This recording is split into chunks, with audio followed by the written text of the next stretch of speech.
Sans phage gardien, Kevin est amputé. Avec phage gardien en Géorgie, Agnès n'est pas amputée. Sans phage gardien, Moïse est emporté par la septicémie. Avec phage gardien clandestin, Ernest est sauvé. Sans phage gardien, William est défiguré par ses brûlures infectées. Le visage d'Irène est préservé grâce à l'expérience européenne Fago-Burn. Sans phage gardien, Xavier perd la vue. Avec des phages de l'armée, Ursula a ses 2 yeux sauvés. Il y a urgence.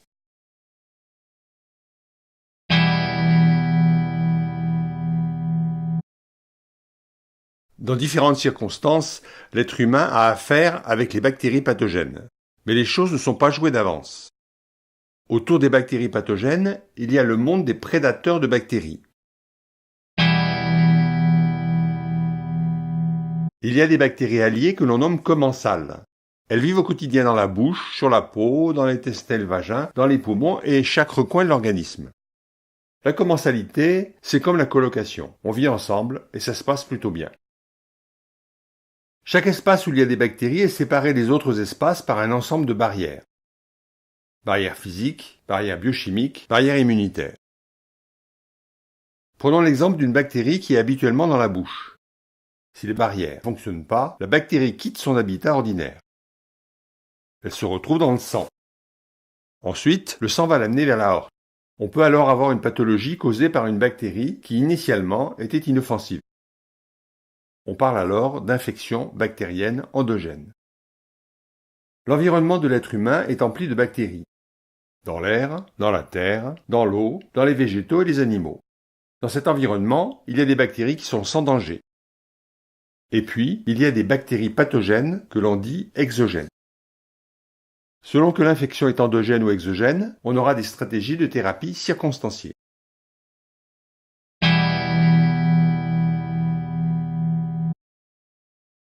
Les bactéries que l'on voit ici sont des photographies de cultures de laboratoire, etc.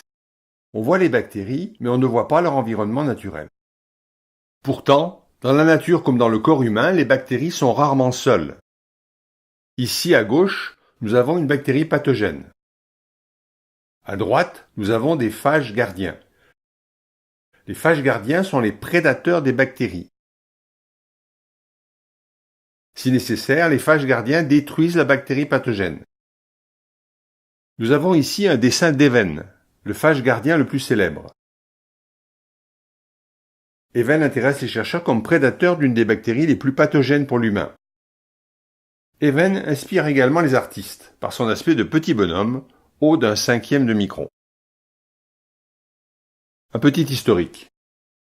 L'existence et le fonctionnement des bactéries ont été compris au milieu du XIXe siècle.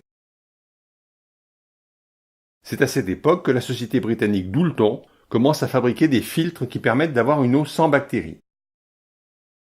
En 1917, Félix Derel précise la cohabitation de la bactérie pathogène et des phages. Il utilise un filtre céramique de Chamberland qui arrête les bactéries, mais laisse passer les phages. Voici une représentation d'un filtre dont les mailles font un demi-micron environ. Le liquide chargé de bactéries et de phages traverse le filtre de haut en bas. Les bactéries, qui sont toujours plus grosses que les mailles du filtre, ne passent pas. Les phages, qui font 1/4 de micron, passent au travers des mailles du filtre. Les filtres, à la manière de Doulton et Chamberland, sont utilisés dans le monde entier depuis le temps de la reine Victoria. Dans le monde entier, on boit de l'eau sans bactéries et avec des phages. En 1917, le microscope optique permet de voir les bactéries relativement grosses, mais pas les phages qui sont trop petits. Derel sait que les phages existent parce qu'il constate qu'ils tuent les bactéries. 10 ans plus tard, les frères Ruska inventent le microscope électronique. En 1929, Helmut Ruska voit pour la première fois des phages. Les hypothèses de Félix Derel sont confirmées. Il y a des phages partout et ils se reproduisent très vite. C'est donc une ressource de type infini. Les bactéries qui nous intéressent ici sont des restes de l'activité humaine. On les retrouve en particulier dans les fleuves et les océans. Et, s'il y a des bactéries, il y a des phages gardiens. L'eau est donc le lieu où l'on récolte les phages. Depuis plus d'un siècle, on cultive des phages gardiens sélectionnés pour la phagothérapie. Chaque bactérie a un ou plusieurs prédateurs. La phagothérapie utilise ces phages gardiens prédateurs pour éliminer drastiquement les bactéries pathogènes des infections locales ou globales, les septicémies. Le processus de base pour produire des phages gardiens est au programme de classe terminale depuis 2011. 300 000 bacheliers ont appris à produire des phages gardiens. La culture des phages, qui est relativement simple, est décrite en fin de document. Un petit historique. La presse du monde entier raconte qu'en un siècle, des milliers de patients ont été guéris par les phages. La presse parle également de la résistance aux antibiotiques. Dans les années 50, la commercialisation à grande échelle des antibiotiques commence. Il faut seulement quelques années pour que l'on observe qu'une bactérie devient résistante à un antibiotique, puis résistante à un second antibiotique, puis à un troisième. On parle de bactéries multirésistantes, BMR. Et puis, le nombre de bactéries multirésistantes augmente. Le milieu hospitalier est particulièrement touché, mais aussi le milieu quotidien. Chaque année, plus de 100 000 personnes sont affectées par des BMR, bactéries multirésistantes. En 1970, les premières BMR s'installent dans les hôpitaux. En 1986, il y a une épidémie aux USA. En 2003 et suivante, il y a plusieurs épidémies. Aujourd'hui, en France, chaque année, il y a 12 000 décès par BMR. L'OMS, Office mondial pour la santé, prévoit qu'en 2050, il y aura chaque année en France 36 000 décès. En 2150, on aura un total de 5 millions de vies qui auront été perdues par les BMR. Dans la foule des victimes des BMR, un petit nombre d'élus échapperont au pire.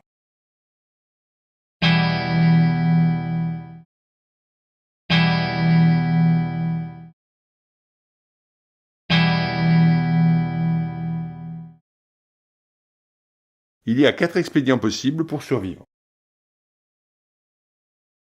Le premier expédient, se faire soigner en Géorgie. Le second expédient, trouver en France une production clandestine de phages gardiens. Expédient numéro 3, par exemple, 2 patients à l'agonie ont reçu des phages gardiens à l'hôpital. Expédient numéro 4, l'armée française a des phages pour cause de risque de terrorisme bactériologique.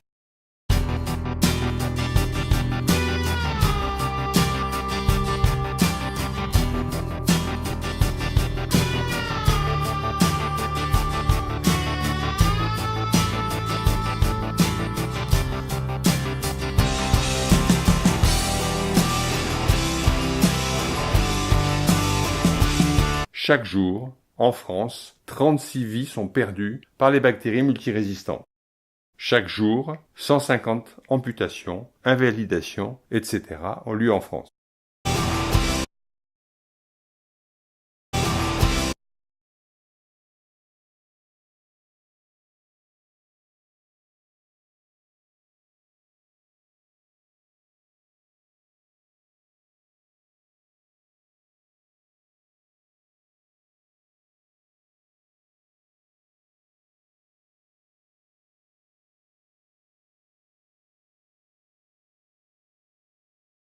Phase 1.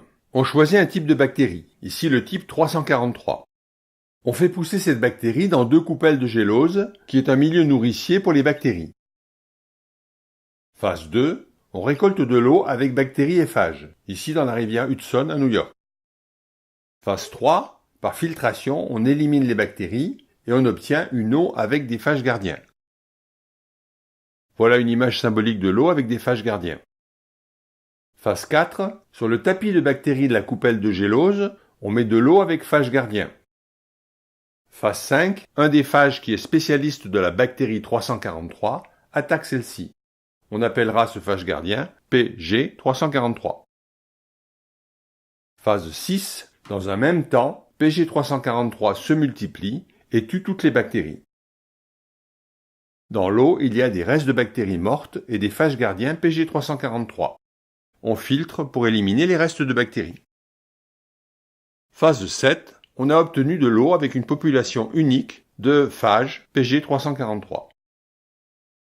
On vérifie que cette eau, avec des Pg343, tue vite et bien toutes les bactéries de la seconde coupelle. Il ne reste plus qu'à conditionner le phage gardien Pg343. Le liquide avec phage est prêt à l'emploi.